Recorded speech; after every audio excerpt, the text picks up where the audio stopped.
नमस्कार दोस्तों, आपका स्वागत है आपकी अपनी यूट्यूब चैनल बीपीएम नॉलेज में। आज हम लोग एसएससी के टॉप 50 क्वेश्चन करने वाले हैं, जो कि सभी एग्जामों के लिए बहुत ही महत्वपूर्ण रहने वाला है। अगर इनमें से किसी भी प्रश्नों का आंसर अगर आपको पता है तो आप कमेंट बॉक्स में दे सकते हैं। तो चलिए आज का वीडियो शुरू करते हैं। आज का पहला क्वेश्चन है, औरंगजेब ने किस अवधि के दौरान मुगल साम्राज्य पर शासन किया? औरंगजेब ने किस अवधि के दौरान मुगल साम्राज्य पर शासन किया? तो यह किया था 1658 से 1707 ईस्वी में। इसका राइट आंसर ऑप्शन सी हो जाएगा। 1658 से 1707 ईस्वी में औरंगजेब ने मुगल साम्राज्य पर शासन किया था। चलिए अगला क्वेश्चन देख लेते हैं। अगला क्वेश्चन है, यूएस यानी कि यूनाइटेड स्टेट का राष्ट्रीय खेल कौन सा है? यूएस यानी यूनाइटेड स्टेट का राष्ट्रीय खेल कौन सा है? तो यह है बेसबॉल। इसका राइट आंसर ऑप्शन बी हो जाएगा। बेसबॉल यह यूनाइटेड स्टेट का राष्ट्रीय खेल है। चलिए अगला क्वेश्चन देख लेते हैं। अगला क्वेश्चन है, भारतीय संविधान के निम्नलिखित अनुच्छेदों में से कौन सा राष्ट्रीय अनुसूचित जाति आयोग से संबंधित है? भारतीय संविधान के निम्नलिखित अनुच्छेदों में से कौन सा राष्ट्रीय अनुसूचित जाति आयोग से संबंधित है? तो यह अनुच्छेद 338। इसका राइट आंसर ऑप्शन सी हो जाएगा। अनुच्छेद 338 यह राष्ट्रीय अनुसूचित जाति आयोग से संबंधित है। चलिए अगला क्वेश्चन देख लेते हैं। अगला क्वेश्चन है, भारत की आकस्मिकता निधि का संरक्षण कौन करता है? भारत की आकस्मिकता निधि का संरक्षण कौन करता है? तो यह करता है राष्ट्रपति। इसका राइट आंसर ऑप्शन बी हो जाएगा। राष्ट्रपति भारत की आकस्मिकता निधि का संरक्षण करता है। चलिए अगला क्वेश्चन देख लेते हैं। अगला क्वेश्चन है, भारतीय राष्ट्रीय कांग्रेस का लाहौर अधिवेशन कब आयोजित किया गया था? जहां 26 जनवरी को स्वतंत्रता दिवस के रूप में मनाने की संकल्प लिया था। भारतीय राष्ट्रीय कांग्रेस का लाहौर अधिवेशन कब आयोजित किया गया था? जहां 26 जनवरी को स्वतंत्रता दिवस के रूप में मनाने का संकल्प लिया गया था। तो ये 31 दिसंबर 1929 को। इसका राइट आंसर ऑप्शन सी हो जाएगा। 31 दिसंबर 1929 को भारतीय राष्ट्रीय कांग्रेस का लाहौर अधिवेशन आयोजित किया गया था, और उसी दिन 26 जनवरी को स्वतंत्रता दिवस के रूप में मनाने का संकल्प लिया था। चलिए अगला क्वेश्चन देख लेते हैं।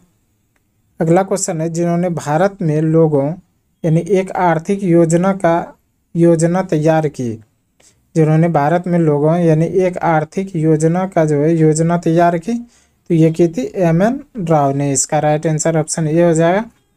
एम.एन. राव ने भारत के लोगों के लिए एक आर्थिक योजना की तैयार की थी। चलिए अगला क्वेश्चन देख लेते हैं। अगला क्वेश्चन है, संयुक्त राष्ट्र द्वारा पर्यावरण एवं विकास पर रियो घोषणा को मंजूरी किस वर्ष दी गई थी? संयुक्त राष्ट्र द्वारा पर्यावरण एवं विकास पर रियो घोषणा को मंजूरी किस वर्ष दी गई थी? तो यह दी गई थी 1992 में। इसका राइट आंसर ऑप्शन ए हो जाएगा। 1992 में संयुक्त राष्ट्र द्वारा पर्यावरण एवं विकास पर रियो घोषणा की मंजूरी दी गई थी। चलिए अगला क्वेश्चन देख लेते हैं। अगला क्वेश्चन है, आवर्त सारणी में किसी तत्व की स्थिति उसमें मौजूद उसकी संख्या से निर्धारित होती है। आवर्त सारणी में किसी तत्व की स्थिति उसमें मौजूद उसकी संख्या से निर्धारित होती है, तो यह प्रोटॉन की संख्या से। इसका राइट आंसर ऑप्शन डी हो जाएगा। प्रोटॉन की संख्या से आवर्त सारणी में किसी तत्व की स्थिति और उसमें मौजूद संख्या निर्धारित होती है। चलिए अगला क्वेश्चन देख लेते हैं। अगला क्वेश्चन है, भारत के पूर्वी तट पर ज़्यादातर किस प्रकार की मिट्टी पाई जाती है? भारत के पूर्वी तट में ज़्यादातर किस प्रकार की मिट्टी पाई जाती है? तो ये पाई जाती है जलोढ़ मिट्टी। इसका राइट आंसर ऑप्शन बी हो जाएगा। जलोढ़ मिट्टी भारत के पूर्वी तट पर ज़्यादातर पाई जाती है। चलिए अगला क्वेश्चन देख लेते हैं। अगला क्वेश्चन है, बारी दोआब किस नदी के बीच का क्षेत्र है? बारी दोआब किस नदी के बीच का क्षेत्र है? तो यह ब्यास और रावी नदी के बीच का क्षेत्र है। इसका राइट आंसर ऑप्शन बी हो जाएगा। ब्यास और रावी नदी के बीच का क्षेत्र को बारी दोआब कहा जाता है। चलिए अगला क्वेश्चन देख लेते हैं। अगला क्वेश्चन है कोलकाता बंदरगाह किस नदी पर स्थित है। कोलकाता बंदरगाह किस नदी पर स्थित है, तो यह हुगली नदी पर। इसका राइट आंसर ऑप्शन ए हो जाएगा। हुगली नदी पर जो है कोलकाता बंदरगाह जो है स्थित है। चलिए अगला क्वेश्चन देख लेते हैं। अगला क्वेश्चन है इनमें से कौन सा भारतीय राज्य शीर्ष 5 अनाच्छादित प्रदेशों में शामिल नहीं है। इनमें से कौन सा भारतीय राज्य शीर्ष 5 अनाच्छादित प्रदेशों में शामिल नहीं है, तो यह है पंजाब। इसका राइट आंसर ऑप्शन डी हो जाएगा। पंजाब जो है भारतीय राज्य शीर्ष 5 अनाच्छादित प्रदेशों में जो है शामिल नहीं है। चलिए अगला क्वेश्चन देख लेते हैं। अगला क्वेश्चन है सिंधु और गंगा नदी प्रणालियों के बीच जल विभाजन पर कौन सा शहर स्थित है। सिंधु और गंगा नदी प्रणालियों के बीच जल विभाजन पर कौन सा शहर स्थित है, तो यह है अम्बाला। इसका राइट आंसर ऑप्शन ए हो जाएगा। अम्बाला जो है सिंधु और गंगा नदी प्रणालियों के बीच में जो है जल विभाजन पर जो है स्थित शहर है। चलिए अगला क्वेश्चन देख लेते हैं। अगला क्वेश्चन है निम्नलिखित में से कौन सा त्यौहार असम में मनाया जाता है। निम्नलिखित में से कौन सा त्यौहार असम में मनाया जाता है, तो ये मनाया जाता रौंगकर। इसका राइट आंसर ऑप्शन सी हो जाएगा। रौंगकर त्यौहार जो है यह असम में मनाया जाता है। चलिए अगला क्वेश्चन देख लेते हैं। अगला क्वेश्चन है राज्यसभा के कितने सदस्य हर दूसरे साल सेवानिवृत्त हो जाते हैं और नए चुने गए सदस्य उसका स्थान लेते हैं। राज्यसभा के कितने सदस्य हर दूसरे साल सेवानिवृत्त हो जाते हैं और नए चुने गए सदस्य उसका स्थान जो है लेते हैं, तो ये 1/3 सदस्य। इसका राइट आंसर ऑप्शन सी हो जाएगा। 1/3 सदस्य जो है राज्यसभा के जो है हर एक दूसरे साल जो है सेवानिवृत्त हो जाते हैं और नए चुने गए सदस्य जो है उसका स्थान लेते हैं। चलिए अगला क्वेश्चन देख लेते हैं। अगला क्वेश्चन है निम्नलिखित में से दिल्ली के किस सुल्तान ने सबसे पहले दक्षिण भारत के लिए सैन्य अभियान शुरू किया था। निम्नलिखित में से दिल्ली के किस सुल्तान ने सबसे पहले दक्षिण भारत के लिए सैन्य अभियान शुरू किया गया था, तो ये किया गया था अलाउद्दीन खिलजी द्वारा। इसका राइट आंसर ऑप्शन सी हो जाएगा। अलाउद्दीन खिलजी द्वारा जो है दिल्ली के सुल्तान थे और सबसे पहले जो है दक्षिण भारत में जो है सैन्य अभियान शुरू किया था। चलिए अगला क्वेश्चन देख लेते हैं। अगला क्वेश्चन है अब्दुल हामिद लाहौरी की कृति बादशाहनामा किसके संरक्षण का आधिकारिक इतिहास है। अब अब्दुल हमीद लाहौरी की कृति बादशाहनामा जो है किसके संरक्षण का जो है आधिकारिक इतिहास है, तो यह है शाहजहां का। इसका राइट आंसर ऑप्शन बी हो जाएगा। शाहजहां का जो है अब्दुल हमीद लाहौरी की कृति जो है बादशाहनामा जो है आधिकारिक इतिहास है। चलिए अगला क्वेश्चन देख लेते हैं। अगला क्वेश्चन है पुर्तगालियों द्वारा गोवा पर कब्जा कब किया गया था। पुर्तगालियों द्वारा गोवा पर कब्जा कब किया गया था, तो ये किया गया था 1510 ईस्वी में। इसका राइट आंसर ऑप्शन डी हो जाएगा। 1510 ईस्वी में जो है पुर्तगालियों द्वारा जो है गोवा पर कब्जा किया गया था। चलिए अगला क्वेश्चन देख लेते हैं। अगला क्वेश्चन है तिरुवरूर और अजंता के मंदिरों की दीवारों पर किस प्रकार की चित्रकारी मौजूद है। तिरुवरूर और अजंता के मंदिरों की दीवारों पर किस प्रकार की चित्रकारी मौजूद है, तो यह भित्ति चित्रकारी। इसका राइट आंसर ऑप्शन डी हो जाएगा। भित्ति चित्रकारी जो है तिरुवरूर और अजंता के मंदिरों के दीवारों पर जो है चित्रकारी मौजूद है। चलिए अगला क्वेश्चन देख लेते हैं। अगला क्वेश्चन है लाला लाजपत राय की मृत्यु ब्रिटिश सरकार के किस निर्णय का विरोध करते हुए हुई थी। लाला लाजपत राय की मृत्यु ब्रिटिश सरकार के किस निर्णय का विरोध करते हुए हुई थी, तो ये हुई थी साइमन कमीशन का। इसका राइट आंसर ऑप्शन ये हो जाएगा। साइमन कमीशन का विरोध करते हुए जो है लाला लाजपत राय की जो है मृत्यु हुई थी। चलिए अगला क्वेश्चन देख लेते हैं। अगला क्वेश्चन है प्लासी के युद्ध में ब्रिटिश ईस्ट इंडिया कंपनी के सैन्य दल का नेतृत्व किसने किया था। प्लासी के युद्ध में ब्रिटिश ईस्ट इंडिया कंपनी के सैन्य दल का नेतृत्व किसने किया था, तो ये किया था रॉबर्ट क्लाइव ने। इसका राइट आंसर ऑप्शन सी हो जाएगा। रॉबर्ट क्लाइव ने जो है प्लासी के युद्ध में जो है ब्रिटिश ईस्ट इंडिया कंपनी के सैन्य दल का जो है नेतृत्व किया था। चलिए अगला क्वेश्चन देख लेते हैं। अगला क्वेश्चन है the God of small things उपन्यास किसने लिखा है? The God of small things जो है उपन्यास किसने लिखा है? तो ये लिखा अरुंधति राय ने। इसका राइट आंसर ऑप्शन सी हो जाएगा। अरुंधति राय ने जो है the gods of small things जो है उपन्यास लिखा है। चलिए अगला क्वेश्चन देख लेते हैं। अगला क्वेश्चन है दादा भाई नौरोजी किस वर्ष यूनाइटेड किंगडम में हाउस ऑफ कॉमन्स के पहले भारतीय सदस्य बने? दादा भाई नौरोजी किस वर्ष यूनाइटेड किंगडम में हाउस ऑफ कॉमन्स के पहले भारतीय सदस्य बने? तो ये 1892 में। इसका राइट आंसर ऑप्शन ए हो जाएगा। 1892 में जो है दादा भाई नौरोजी जो है यूनाइटेड किंगडम्स में हाउस ऑफ कॉमन्स के जो है पहले भारतीय सदस्य बने थे। चलिए अगला क्वेश्चन देख लेते हैं। अगला क्वेश्चन है डॉक्टर भीमराव अंबेडकर को किस वर्ष भारत रत्न प्रदान किया गया था? डॉक्टर भीमराव अंबेडकर को किस वर्ष भारत रत्न प्रदान किया गया था? तो ये किया गया था 1990 में। इसका राइट आंसर ऑप्शन सी हो जाएगा। 1990 में जो है डॉक्टर भीमराव अंबेडकर को जो है भारत रत्न प्रदान किया गया था। चलिए अगला क्वेश्चन देख लेते हैं। अगला क्वेश्चन है सत्यार्थ प्रकाश पुस्तक किसके द्वारा लिखी गई है? सत्यार्थ प्रकाश पुस्तक किसके द्वारा लिखी गई है? तो ये स्वामी दयानंद सरस्वती द्वारा। इसका राइट आंसर ऑप्शन ए हो जाए। स्वामी दयानंद सरस्वती द्वारा जो है सत्यार्थ प्रकाश पुस्तक जो है लिखी गई है। चलिए अगला क्वेश्चन देख लेते हैं।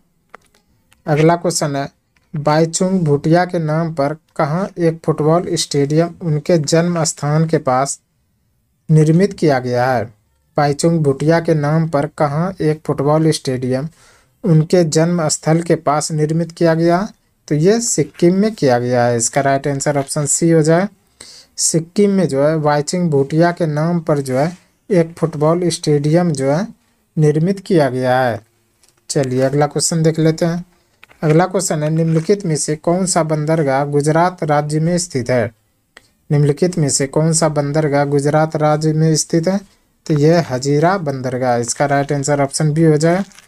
हजीरा बंदरगाह जो है यह गुजरात राज्य में जो है स्थित है। चलिए अगला क्वेश्चन देख लेते हैं। अगला क्वेश्चन है निम्नलिखित में से कौन सा आर्किमिडीज के सिद्धांत पर आधारित नहीं है? निम्नलिखित में से कौन सा आर्किमिडीज के सिद्धांत पर आधारित नहीं है? तो ये हवाई जहाज के पंखों की डिजाइनिंग। इसका राइट आंसर ऑप्शन बी हो जाए। हवाई जहाज की पंखों की डिजाइनिंग जो है यह आर्किमिडीज के सिद्धांत पर आधारित नहीं है। चलिए अगला क्वेश्चन देख लेते हैं। अगला क्वेश्चन है मानव आँखों में निकट दृष्टि दोष को क्या कहा जाता है? मानव आँखों में निकट दृष्टि दोष को क्या कहा जाता है? तो ये कहा जाता है मायोपिया। इसका राइट आंसर ऑप्शन ए हो जाए। मायोपिया जो है मानव आँखों में जो है निकट दृष्टि दोष को कहा जाता है। चलिए अगला क्वेश्चन देख लेते हैं। अगला क्वेश्चन है सूर्योदय या सूर्यास्त के समय सूर्य का रंग लाल दिखाई देता है क्योंकि? सूर्योदय या सूर्यास्त के समय सूर्य का रंग लाल दिखाई देता है क्योंकि बड़ी तरंग दैर्घ्य का प्रकाश कम प्रकर्णित होता है। इसका राइट आंसर ऑप्शन ए हो जाएगा। बड़ी तरंग दैर्घ्य का प्रकाश जो है कम प्रकर्णित होता है, इसके कारण जो है सूर्योदय और सूर्यास्त के समय जो है सूर्य लाल दिखाई देता है। चलिए अगला क्वेश्चन देख लेते हैं। अगला क्वेश्चन है निम्नलिखित में से कौन सा प्रकाश के अपवर्तन का उदाहरण नहीं है? निम्नलिखित में से कौन सा प्रकाश के अपवर्तन का उदाहरण नहीं है? तो अस्त होते हुए सूर्य का रंग लाल होना। इसका राइट आंसर ऑप्शन डी हो जाएगा। अस्त होते ही सूर्य का रंग लाल होना यह प्रकाश के अपवर्तन का उदाहरण नहीं है। चलिए अगला क्वेश्चन देख लेते हैं। अगला क्वेश्चन है निम्नलिखित में से किसका इलेक्ट्रॉनिक विन्यास 28131 है? निम्नलिखित में से किसका इलेक्ट्रॉनिक विन्यास 28131 है? तो यह क्रोमियम का। इसका राइट आंसर ऑप्शन ए हो जाएगा। क्रोमियम का जो है इलेक्ट्रॉनिक विन्यास जो है 28331 है। चलिए अगला क्वेश्चन देख लेते हैं। अगला क्वेश्चन है भारत के उत्तर पूर्वी भाग में की जाने वाली स्थानांतरित कृषि का एक रूप है। भारत के उत्तर पूर्वी भाग में की जाने वाली स्थानांतरित कृषि का एक रूप है।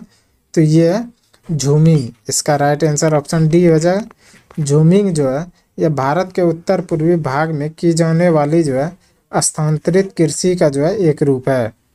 चलिए अगला क्वेश्चन देख लेते हैं।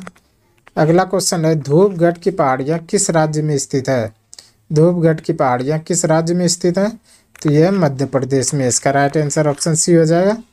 मध्य प्रदेश में जो है धूपगढ़ की पहाड़ियाँ जो है स्थित है। चलिए अगला क्वेश्चन देख लेते हैं। अगला क्वेश्चन है, काकोलत जलप्रपात बिहार के किस जिला में है? काकोलत जलप्रपात बिहार के किस जिला में है? तो यह नवादा जिला में, इसका राइट आंसर ऑप्शन बी हो जाएगा। नवादा जिला में जो है काकोलत जलप्रपात जो है स्थित है। चलिए अगला क्वेश्चन देख लेते हैं। अगला क्वेश्चन है, बिहार का पहला मेगा फूड पार्क कहाँ स्थापित की गई है? बिहार का पहला मेगा फूड पार्क कहाँ स्थापित की गई है? तो ये की गई है मुजफ्फरपुर में, इसका राइट आंसर ऑप्शन ए हो जाएगा। मुजफ्फरपुर में जो है बिहार का पहला मेगा फूड पार्क जो है स्थापित की गई है। चलिए अगला क्वेश्चन देख लेते हैं।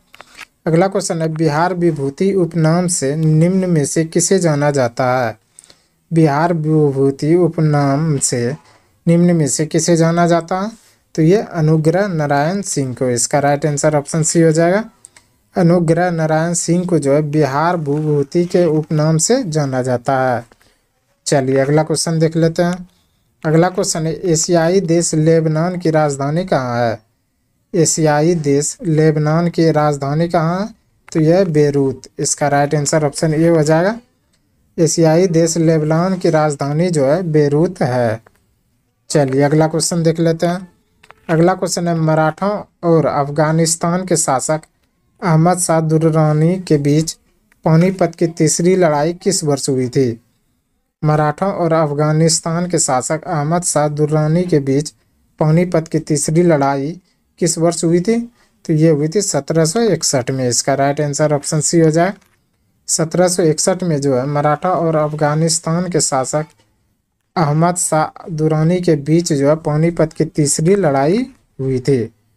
चलिए अगला क्वेश्चन देख लेते हैं। अगला क्वेश्चन है, जापान संयुक्त राष्ट्र का सदस्य कब बना? जापान संयुक्त राष्ट्र संघ का सदस्य कब बना?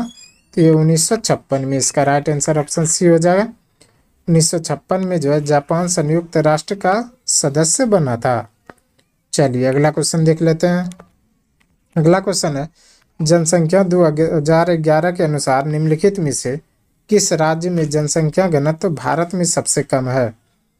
जनगणना 2011 के अनुसार निम्नलिखित में से किस राज्य में जनसंख्या घनत्व भारत में सबसे कम है? तो यह अरुणाचल प्रदेश में, इसका राइट आंसर ऑप्शन डी हो जाएगा। अरुणाचल प्रदेश में जो है जनगणना 2011 के अनुसार जो है जनसंख्या घनत्व जो है सबसे कम है। अगला क्वेश्चन है, भारत में निम्नलिखित में से किस बंदरगाह का नया नामकरण करते हुए दीनदयाल बंदरगाह नाम रखा गया है?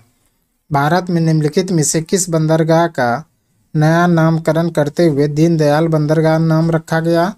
तो ये कांडला बंदरगाह का, इसका राइट आंसर ऑप्शन सी हो जाएगा। कांडला बंदरगाह का नया नामकरण जो है दीनदयाल बंदरगाह नाम रखा गया है। चलिए अगला क्वेश्चन देख लेते हैं। अगला क्वेश्चन है, 1939 में फॉरवर्ड ब्लॉक की स्थापना निम्नलिखित में से किसने की थी? 1939 में फॉरवर्ड ब्लॉक की स्थापना निम्नलिखित में से किसने की थी? तो ये की थी सुभाष चंद्र बोस ने, इसका राइट आंसर ऑप्शन डी हो जाए। सुभाष चंद्र बोस ने जो 1939 में फॉरवर्ड ब्लॉक की स्थापना की थी। चलिए अगला क्वेश्चन देख लेते हैं। अगला क्वेश्चन है, निम्नलिखित में से कौन सा अनुच्छेद संपत्ति के अधिकार से संबंधित है? निम्नलिखित में से कौन सा अनुच्छेद संपत्ति के अधिकार से संबंधित है? तो यह अनुच्छेद 300A, इसका राइट आंसर ऑप्शन बी हो जाएगा। अनुच्छेद 300A जो है यह जो है संपत्ति के अधिकार से जो है संबंधित है। चलिए अगला क्वेश्चन देख लेते हैं। अगला क्वेश्चन है, कौन सा देश ओपेक का सदस्य नहीं है? कौन सा देश ओपेक का सदस्य नहीं है? तो ये केनिया नहीं है, इसका राइट आंसर ऑप्शन ए हो जाएगा। केनिया जो है यह ओपेक का सदस्य नहीं है। चलिए अगला क्वेश्चन देख लेते हैं। अगला क्वेश्चन है, निम्नलिखित में से कौन से कर केंद्र सरकार द्वारा संग्रहित नहीं किए जाते हैं? निम्नलिखित में से कौन सा कर केंद्र सरकार द्वारा संग्रहित नहीं किए जाते हैं? तो ये वित्तीय कर और स्टाम्प शुल्क, इसका राइट आंसर ऑप्शन डी हो जाएगा। वित्तीय कर और स्टाम्प शुल्क जो है यह केंद्र सरकार द्वारा संग्रहित नहीं किए जाते हैं। चलिए अगला क्वेश्चन देख लेते हैं। अगला क्वेश्चन है, निम्नलिखित में से कौन सा पर्वत शिखर पूर्वी घाट में स्थित है? निम्नलिखित में से कौन सा पर्वत शिखर पूर्वी घाट में स्थित है? तो यह महेंद्रगिरी, इसका राइट आंसर ऑप्शन सी हो जाएगा। महेंद्रगिरी पर्वत शिखर जो है यह पूर्वी घाट में स्थित है। चलिए अगला क्वेश्चन देख लेते हैं। अगला क्वेश्चन है, भारत के संविधान के किस अनुच्छेद में संसद के दोनों सदनों की संयुक्त बैठक का प्रावधान किया गया है? भारत के संविधान के किस अनुच्छेद में संसद के दोनों सदनों की संयुक्त बैठक का प्रावधान किया गया? तो ये किया गया अनुच्छेद 108 में, इसका राइट आंसर ऑप्शन ए हो जाए। अनुच्छेद 108 में जो है भारतीय संविधान में संसद के दोनों सदनों की जो है संयुक्त बैठक का जो है प्रावधान किया गया है। चलिए अगला क्वेश्चन देख लेते हैं। अगला क्वेश्चन है, निम्नलिखित में से कौन सी पर्वत श्रृंखला दक्षिण अमेरिका में स्थित है? निम्नलिखित में से कौन सी पर्वत श्रृंखला दक्षिण अमेरिका में स्थित है? तो यह एंडीज पर्वत, इसका राइट आंसर ऑप्शन बी हो जाएगा। एंडीज पर्वत श्रृंखला जो है यह दक्षिण अमेरिका में स्थित है। चलिए अगला क्वेश्चन देख लेते हैं। आज का अंतिम क्वेश्चन है, आरबीआई अधिनियम 1934 की किस अनुसूची के अंतर्गत शामिल बैंकों को अनुसूचित वाणिज्य बैंक कहा जाता है? आरबीआई अधिनियम 1934 की किस अनुसूची के अंतर्गत शामिल बैंकों को अनुसूचित वाणिज्यिक बैंक कहा जाता है? तो यह कहा जाता है दूसरी अनुसूची, इसका राइट आंसर ऑप्शन बी हो जाएगा। दूसरी अनुसूची के अंतर्गत जो है शामिल बैंकों को जो है अनुसूचित वाणिज्यिक बैंक जो है कहा जाता है। आज के लिए बस इतना ही है। हमें उम्मीद है कि ये वीडियो आपको पसंद आया होगा। अगर पसंद आया तो प्लीज़ लाइक कमेंट शेयर और चैनल को सब्सक्राइब जरूर करें। धन्यवाद।